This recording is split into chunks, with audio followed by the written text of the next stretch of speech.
Obrigado pela visita que você nos veio fazer, e que não me esqueça que essa igreja ama você.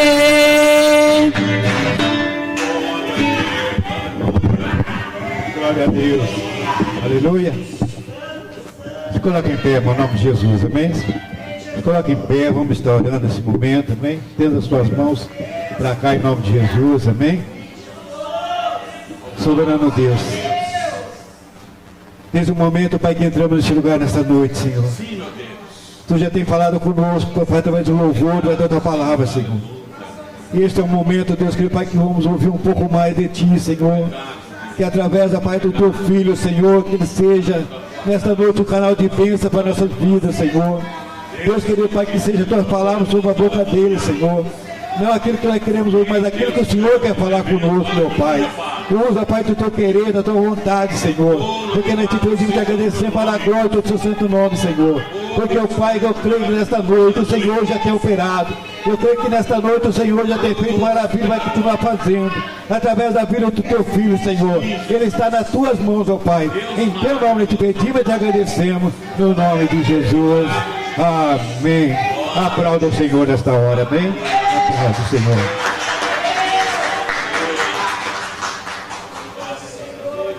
Porque dele, por ele e para ele são todas as coisas. A ele a glória para sempre. Amém. Eu desejo cumprimentar a amada igreja na paz do Senhor Jesus. Amém. Estamos alegres com o nosso Deus porque temos esta linda oportunidade de estarmos em sua presença, adorando o seu nome, louvando o seu nome e também ouvindo o Senhor falar conosco. Aproveitando esse ensejo que estamos em pés, eu gostaria de pedir que os irmãos abrissem comigo vossas Bíblias na Epístola do Apóstolo Paulo aos Romanos, a carta de Paulo aos Romanos, no capítulo 11.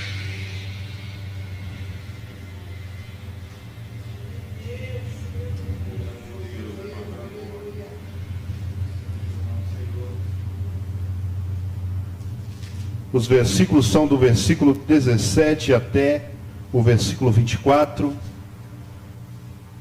Eu leio, a igreja acompanha no nome de Jesus.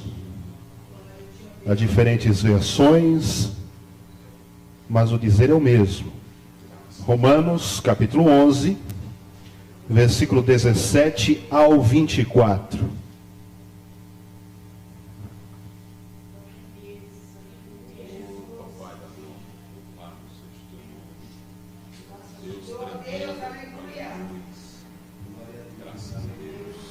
Bendito seja o nome do Senhor nosso Deus.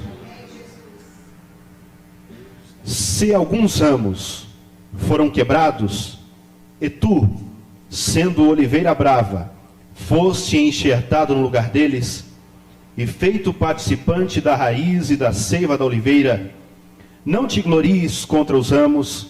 Se contra ele te gloriares, considera isto: não és tu que sustentas a raiz, mas a raiz a ti. Dirás, pois, os ramos foram quebrados para que eu fosse enxertado. Está bem, pela sua incredulidade foram quebrados, e tu estás em pé pela fé. Não te orgulhes, mas teme, pois se Deus não poupou os ramos naturais, teme que não te poupe a ti também. Considera, pois, a bondade e a severidade de Deus. Para com os que caíram, severidade, mas para contigo a bondade de Deus, que permanece, se é que permaneces na sua bondade. De outro modo, também tu serás cortado. Também eles, se não permanecerem na incredulidade, serão enxertados, pois poderoso é Deus para os tornar a enxertar. Se tu foste cortado de uma oliveira brava, por natureza, e contra a natureza, enxertado numa oliveira cultivada, quanto mais estes que são naturais, serão enxertados na sua própria oliveira. podei os assentar, dando glórias a Deus.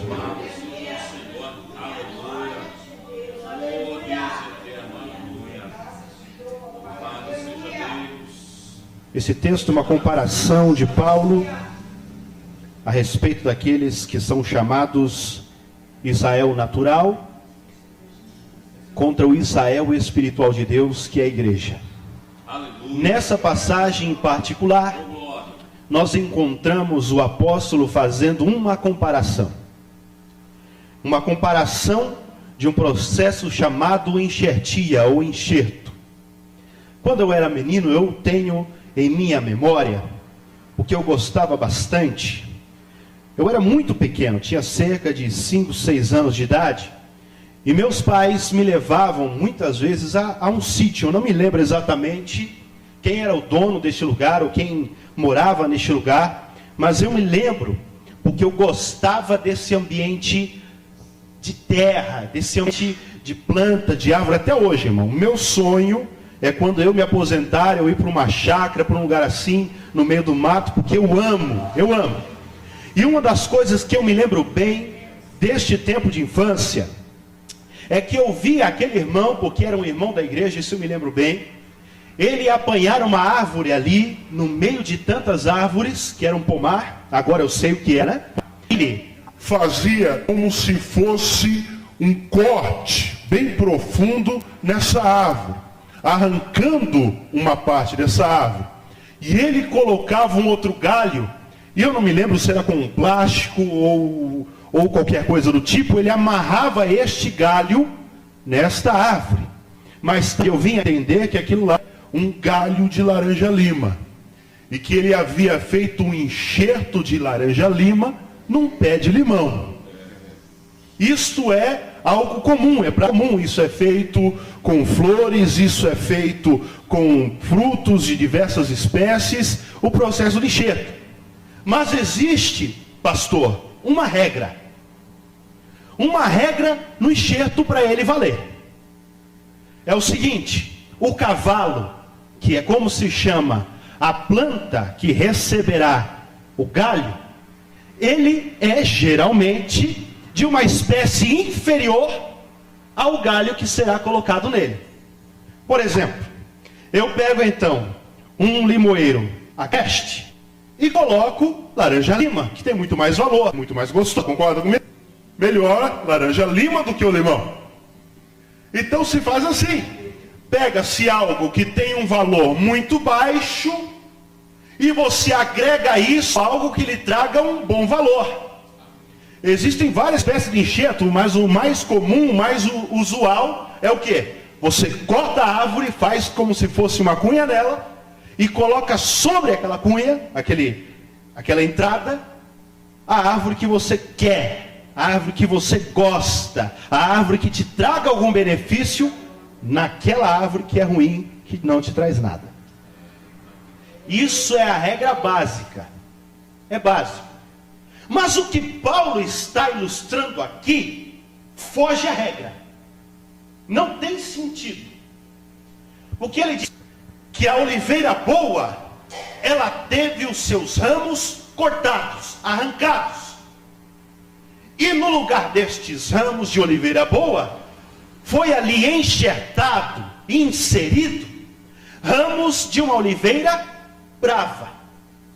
Para os irmãos se situarem aí no que nós estamos querendo dizer, a oliveira, então, essa espécie de oliveira aqui tratada pelo apóstolo Paulo como oliveira boa, era tido pelos orientais como um símbolo de riqueza, de bênção.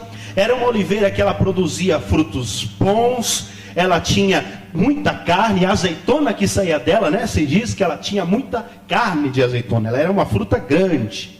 Enquanto que a oliveira, que era conhecida como zambujeiro, talvez na sua tradução esteja escrito assim, a oliveira brava, a oliveira agreste, a oliveira ruim, ela dava frutos, quando dava, muito pequenos, que não tinham utilidade alguma, que não tinham um sabor agradável, enfim, quando dava algum fruto, era um fruto que não prestava.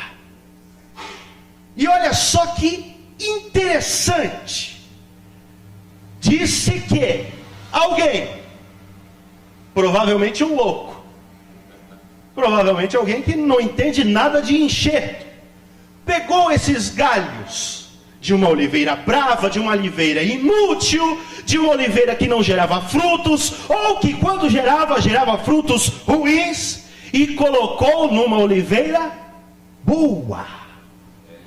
Irmãos, naturalmente, isso é regra. Se eu coloco um galho de oliveira ruim numa oliveira boa, aquele galho continuará a produzir oliveiras ruins, ou azeitonas ruins. Ele não muda a sua natureza, é sempre o contrário. É sempre um enxerto bom numa planta ruim, porque daí então ele produzirá frutos bons. Mas aqui ele está colocando o oposto. Ele coloca um galho de uma planta ruim numa planta boa. A natureza diz então, não, então gerará frutos ruins. Faz sentido isso? Porque pelo amor de nosso Senhor, alguém faria uma loucura dessa? Meu irmão, mas é exatamente o que Deus fez comigo e com você. Nós, para entendermos então, a oliveira representa isso. Lá no Salmo 52, versículo 8, você vê que a oliveira representa no objetivo o servo de Deus, que é agraciado de estar na presença de Deus. A oliveira representa, a oliveira boa, óbvio, representa aquele que a graça alcançou. Quando eu falo em azeitona, quando eu falo em azeitona, os irmãos vão lembrar de quê? Azeite. E onde tem azeite tem unção. E aqui tem um segredo que muito crente ignora. Você encontra na Bíblia a ordem: buscai a face de Deus. Você encontra a ordem: buscai a presença de Deus. Você encontra a ordem: buscai o Senhor e viver. Você encontra: buscai a santificação. Mas diz santificação, não santidade. Amém? Santificação, porque a santidade só vem de Deus. E aqui também você não vai encontrar a frase: buscai a unção. Na Bíblia você não encontra essa ordem. Porque unção não é algo que se conquista. Aí que está o segredo. A oliveira representa algo que é pela graça. Então a unção de Deus, irmãos, ela não vem por merecimento, mas ela vem por graça, por favor. É algo que ninguém merecia.